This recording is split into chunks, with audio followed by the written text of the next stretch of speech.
Hello wrestling fans, the Wrestling Wizard here and welcome to another video. And in this video we're going to talk about the main title in WWE, of course the undisputed WWE Universal Championship, and how WWE might be forced to take one of those titles off Roman Reigns. That's right, the head of the table, the tribal chief, might be losing a belt, maybe two belts, moving forward.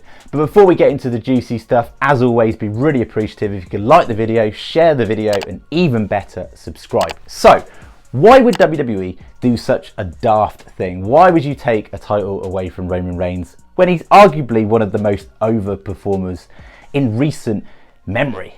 Literally, like, he's an absolute weapon in WWE, and they just can't do anything wrong with the booking of Roman Reigns. He's literally getting the biggest pops ever as a heel. He is ridiculously over, selling merchandise literally left, right and centre. You can literally put anything on a t-shirt and it would sell these days. I mean, say no more. And he's just cool. He's just too cool for school, and he's just awesome. Now, there's a reason why, and there's two words that could link in here.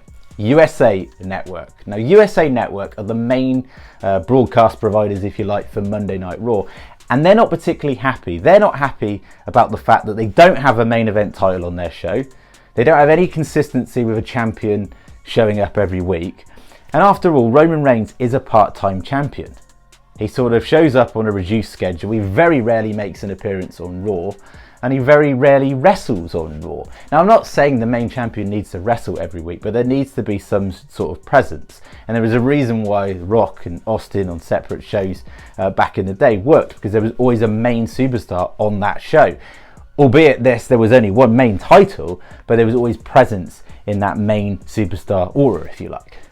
So, understandably, USA Network are a bit annoyed, and seemingly they want a title back. Now, before, they had the WWE title, and of course SmackDown had the Universal title, which worked really nicely when Survivor Series came about, because of course then you could have champion versus champion, which was always really intriguing every year, and you could see who was the most dominant brand, if you like, at the top main event level.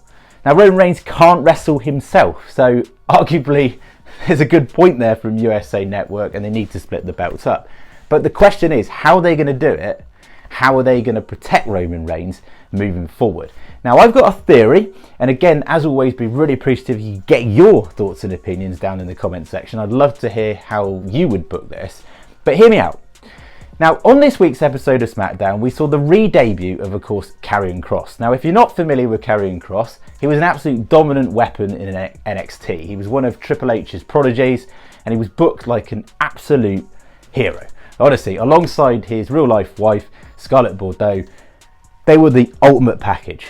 Like, the charisma, the stage presence, he just had the it factor, and you couldn't argue that there was a bright future moving forward for Karrion Kross on the main event roster. Or was there? Until, of course, Vince McMahon got his hands on him, turned him into a weird ninja gladiator thing, lost to Jeff Hardy in his opening match, and just apparently wasn't a fan of Karrion Kross. However, Triple H has other ideas, and after getting released, Triple H has re-signed Karrion Kross, and not just brought him back, he's inserted him into the main event scene, attacking Drew McIntyre, the main contender and next in line for Roman Reigns at Clash at the Castles. That is a big statement. He even literally looked at Roman Reigns. They're kind of setting up future happenings, which is really cool.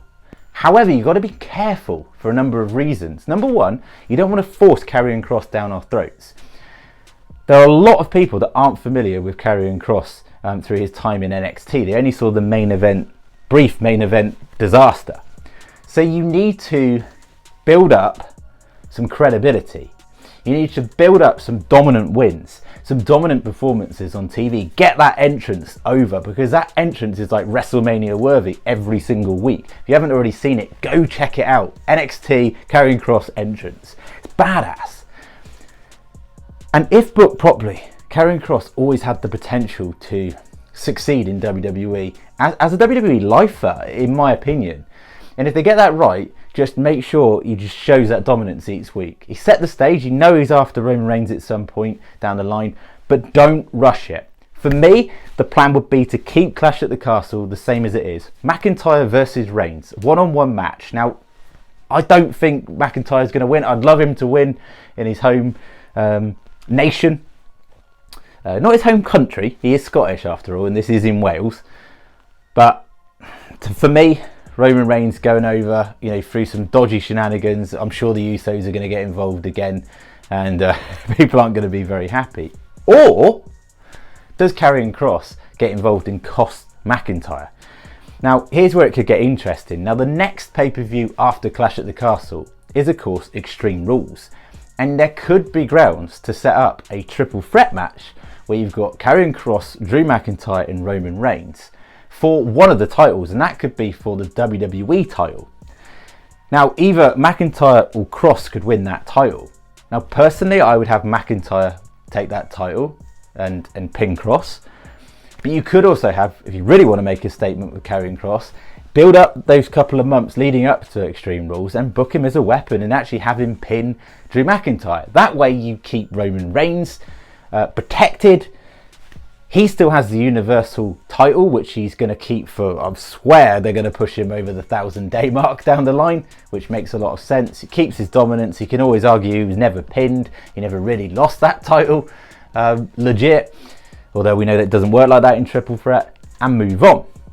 I don't want WWE to make the mistake of just forcing Karrion Kross down our throats without reintroducing him properly to the audience.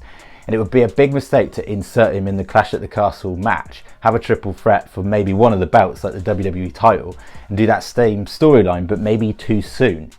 You've got to be so careful the way you book these characters. Don't force characters down our throats. And I think if you do that with Kross, it's going to be met with boos. I think if you build him strategically up, like give him some real credibility down the line before you insert him into the main event scene in terms of a title match especially. And this could be a big statement. This is going to be a big statement from Triple H as well. And loads of those ex-WWE superstars that were released or went on their own terms, they are going to take note 100%, which is why I always say this in general, like, never ever badmouth a company regardless of your experience, because you never know how things are going to change. And for me, there were superstars that literally threw their toys at the pram when they left WWE, calling it an imaginary brass ring, and they never got their chance there. Well, now Triple H is in charge, and it's clearly obvious that he is giving you a fair chance. If the crowd believe in you, the crowd are behind you, and you're putting in the work and the effort, you're going to go far in WWE, and that shows for Karrion Kross. And I followed Karrion Kross away from WWE once he was fired, and all he's done is just be a complete workhorse. He's smashing the workouts, his physique looks great, he's been wrestling literally fully booked in promotions, left, right and centre. He wrestled in the same promotion that Ric Flair had his final send-off literally last week, and just got himself out there, and Triple H took note. And then when Vince was gone, he managed WWE the way he wanted to. Thank you so much for watching the video. As always, be really appreciative if you could like the video, share the video, subscribe if you're new, and we'll see you in another video.